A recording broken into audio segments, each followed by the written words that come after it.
Hello everyone, this is Prabha Singh. एमयूज़ Music Star Academy में आप सभी का स्वागत है। आज हम इस वीडियो में डिस्कस करने वाले हैं अल्टी ग्रेड से रिलेटेड इंपॉर्टेंट क्वेश्चन। ये किसी एग्जाम में तो नहीं आए हैं, लेकिन हम उससे रिलेटेड डिस्कस करेंगे। पहला क्वेश्चन हमारा, उत्तरी और दक्षिणी संगीत का आधार ग्रंथ कौन सा माना जाता है? नाट्यशास्त्र, संगीत रत्नाकर, संगीत परिजात या संगीत मकरंद? उत्तरी व दक्षिणी संगीत का आधार ग्रंथ कौन सा ग्रंथ माना जाता है? नाट्यशास्त्र, संगीत रत्नाकर, संगीत परिजात या संगीत मकरंद? कौन सा ग्रंथ उत्तरी व दक्षिणी संगीत का आधार ग्रंथ माना जाता है? नाट्यशास्त्र, संगीत रत्नाकर, संगीत परिजात या संगीत मकरंद? कौन सा ग्रंथ माना जाता है?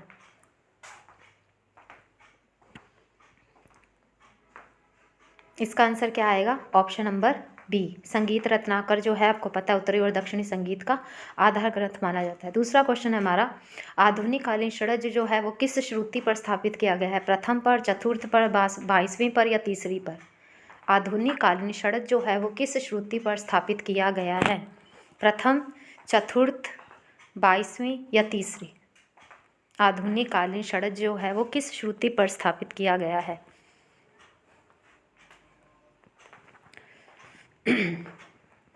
देखो 1, 3, 5, 7, 8, 10, 11, 14, 15, 18, 20, 21 ऐसे करके याद करो, आधुनिक काल की याद रहेगी आपको। तो अगर हम देखें तो कौन सी श्रुति पर आता है? फर्स्ट पे, प्रथम पे आता है। ठीक है, आधुनिक कालीन षड्ज जो है उसको प्रथम पे एक्सेप्ट किया गया है। अगला क्वेश्चन है कि भरत ने रस कितने माने हैं? 9 माने हैं, 8 माने हैं, 10 माने हैं या फिर 11 माने हैं? भरत द्वारा कितने रस स्वीकार किए गए हैं? 9, 8, 10 या 11?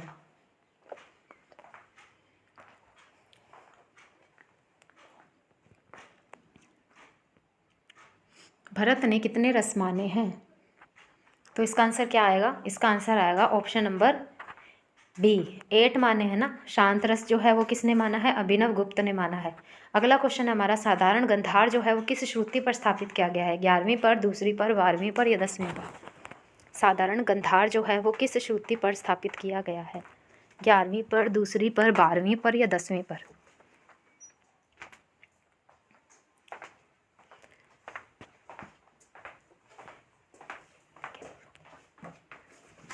क्या आएगा इसका आंसर? साधारण गंधार जो है वो किस श्रुति पर स्थापित किया गया है? तो किस श्रुति पर स्थापित किया गया है? 10वीं पर। और अगर मैं अंतर गंधार की बात करूं तो वो 11वीं पर आता है। अगर कैशिक निषाद की बात करूं तो वो फर्स्ट पे आता है। देखो, रविशंकर जी क्या बजाते थे? वीणा बजाते थे क्या? सितार बजाते थे, तबला बजाते थे या वायलिन? अभी भी अल्टी ग्रेड की क्लासेस चल रही है, अगर आप लोग ज्वाइन करना चाह रहे हो तो आप ज्वाइन कर सकते हो।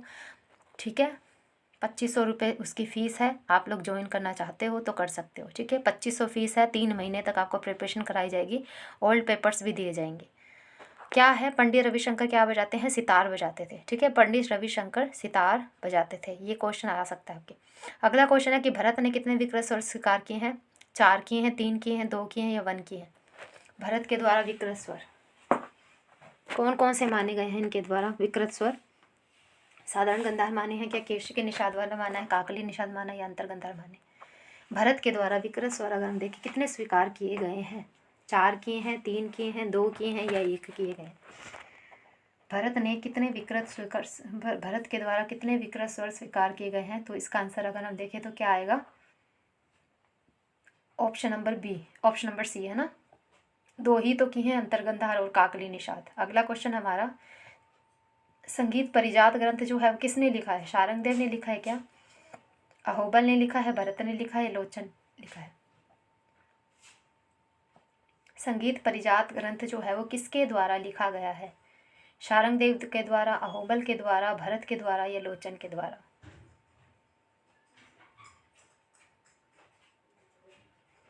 किसके द्वारा लिखा गया है संगीत परिजात ग्रंथ?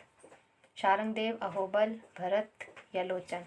तो इसका आंसर क्या आएगा? ऑप्शन नंबर बी, अहोबल जो है उन्होंने इस ग्रंथ को लिखा है, संगीत परिजात को। ठीक है, अगला क्वेश्चन है, उत्तरी संगीत में कितने गमक स्वीकार किए गए हैं? 10, 15, 18 या 20? उत्तरी संगीत में कितने गमक स्वीकार किए गए हैं? 10, 15, 18 या 20?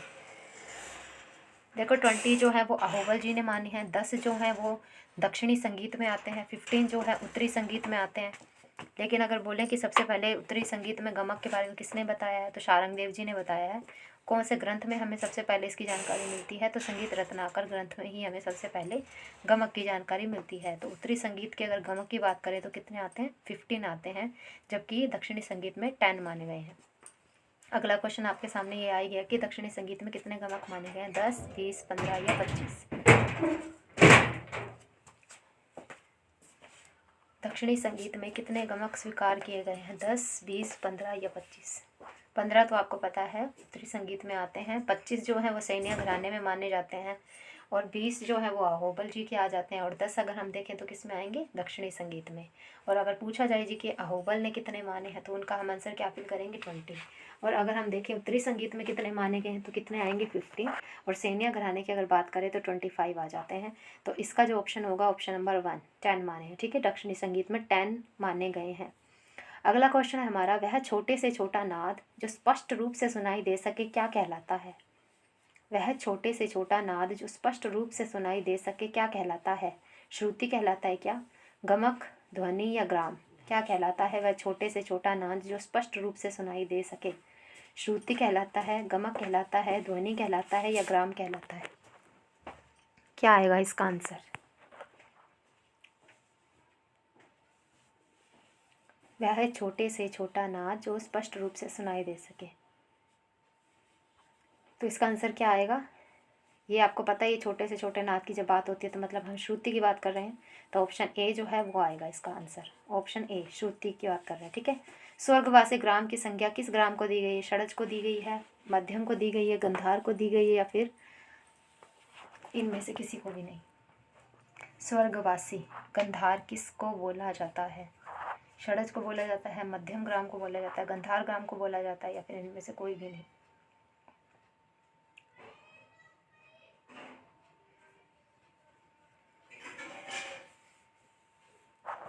स्वर्गवासी ग्राम की संज्ञा किस ग्राम को दी गई है, षडज ग्राम को, मध्यम ग्राम को, गंधार ग्राम को, या फिर इनमें से किसी को भी नहीं।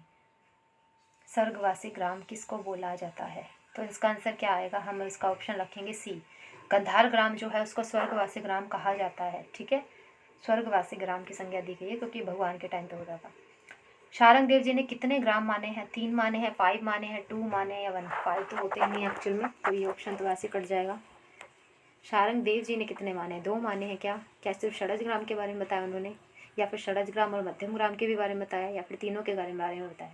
देखो भरत का क्वेश्चन आता कि हाँ भरत ने कितने माने, तो उनको पता आपको षडज और मध्यम ग्राम 2 माने हैं, गंधार ग्राम को उन्होंने नहीं माना। ठीक है, लेकिन शारंग देव जी ने कितने ग्राम माने हैं, मतंग जो थे उन्होंने भी 3 ही ग्राम माने थे, लेकिन शारंग देव जी के ग्राम की बात करें तो इन्होंने कितने ग्राम माने हैं। क्या आएगा इसका आंसर, ऑप्शन नंबर ए, 3 ग्राम माने हैं शारंग देव जी द्वारा। ठीक है, ये इंपॉर्टेंट क्वेश्चन है, याद रख लेना। अगला क्वेश्चन है कि शारंग देव ने मूर्छनाओं के कितने प्रकार बताए हैं, 3 बताए हैं, 4 बताए हैं, 2 या 5। अब ये क्वेश्चन शायद आपके लिए नया हो सकता है। मूर्छना देखिए होती कितनी है, 22 होती है, लेकिन शारंग देव जी ने सारी मूर्छनाओं को 4 पार्ट में डिवाइड किया था। ठीक है, क्योंकि शारंग देव जो थे उन्होंने भी काकली निषाद को एक्सेप्ट किया है और अंतर्गंधार को भी एक्सेप्ट किया है। तो ठीक है, इन्होंने लेकिन मूर्छनाओं के अंदर 4 स्वरों को, 4 प्रकारों को रखा है कि शुद्धा हो जाती है इनकी, एक हो जाती है काकली संहिता, एक अंतर काकली संहिता हो जाती है, और एक सह काकली अंतर हो जाती है।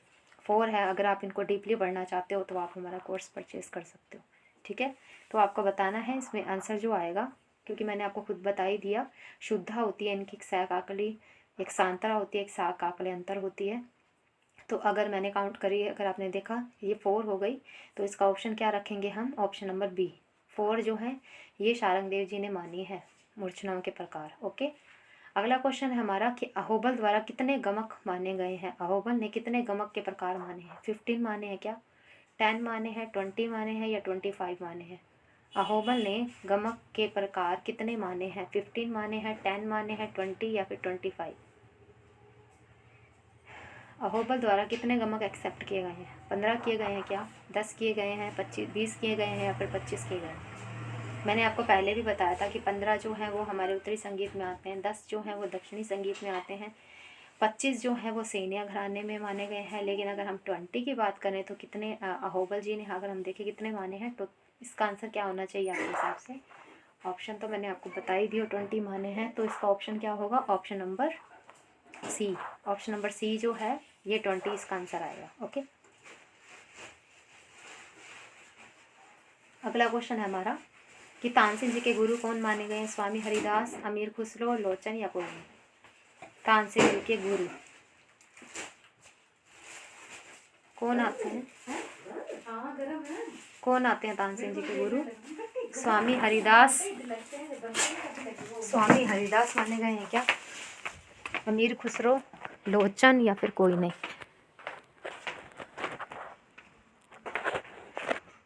कौन आते हैं?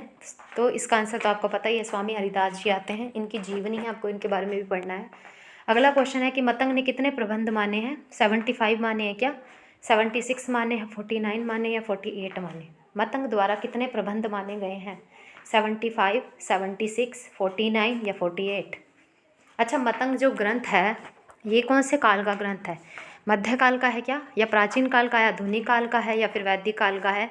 और मतंग का ये जो ग्रंथ है वृद्धदेशी, ये कौन सी लैंग्वेज में लिखा गया है? आप सभी मुझे कमेंट में इसका जवाब दोगे, ठीक है? मतंग ने इसको किस लैंग्वेज में लिखा है? तो मतंग द्वारा कितने प्रबंध माने गए हैं? 75 माने हैं, 76 माने हैं। तो इसका आंसर क्या आएगा? Option B, option number C, 49 जो है वो मतंग द्वारा प्रबंध माने गए हैं। अगला क्वेश्चन है कि किस विद्वान ने श्रुतियाँ 66 मानी है? लोचन ने मानी है क्या, मतंग ने मानी है, अहोबल ने मानी है या फिर कोहल ने मानी है? किस विद्वान ने श्रुतियाँ जो है 66 मानी है? लोचन ने, मतंग ने, अहोबल ने या कोहल? क्या आंसर होगा आपके हिसाब से इसका? 66 श्रुतियाँ जो है वो किसने मानी है? लोचन ने मानी है, मतंग ने मानी है, अहोबल ने या फिर कोहल ने?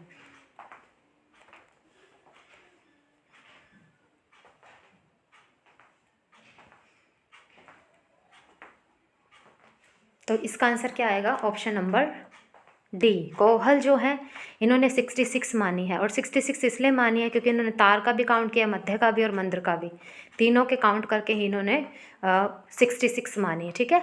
अगला क्वेश्चन है कि श्रुति तथा मूर्छनाओं को आश्रय देने वाले स्वर ग्राम को ग्राम कहा जाता है, यह परिभाषा किसने दी है?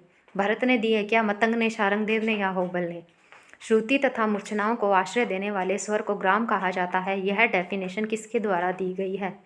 भरत के द्वारा दी गई है, मतंग के द्वारा दी गई है, शारंगदेव के द्वारा दी गई है, फिर अहोबल के द्वारा दी गई?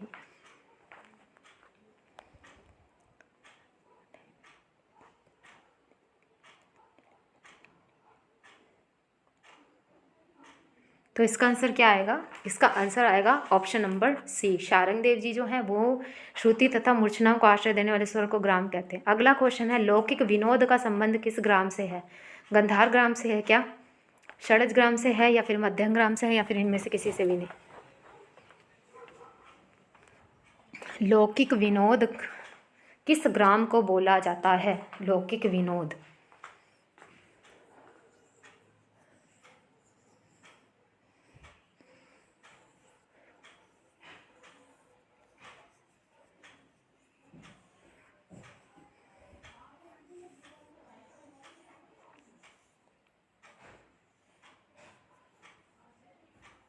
तो किसको बोला जाता है? ए, गंधार ग्राम जो है उसको लौकिक विनोद नाम दिया गया है, गंधार ग्राम को, ठीक है?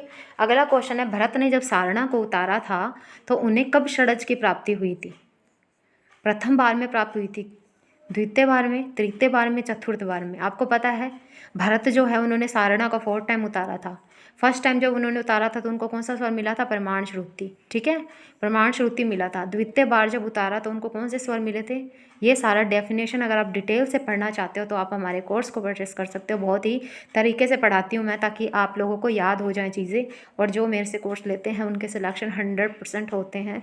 तो आप लोग अगर इस चीज़ को लेना चाह रहे हो तो बता दीजिए। इसका चौथी बार है। अगर आप इसको डिटेल से पढ़ना चाहते हो तो आप हमारी कोर्स ज्वाइन कर सकते हो। कोर्स का कोई ज़्यादा कॉस्ट नहीं होता है।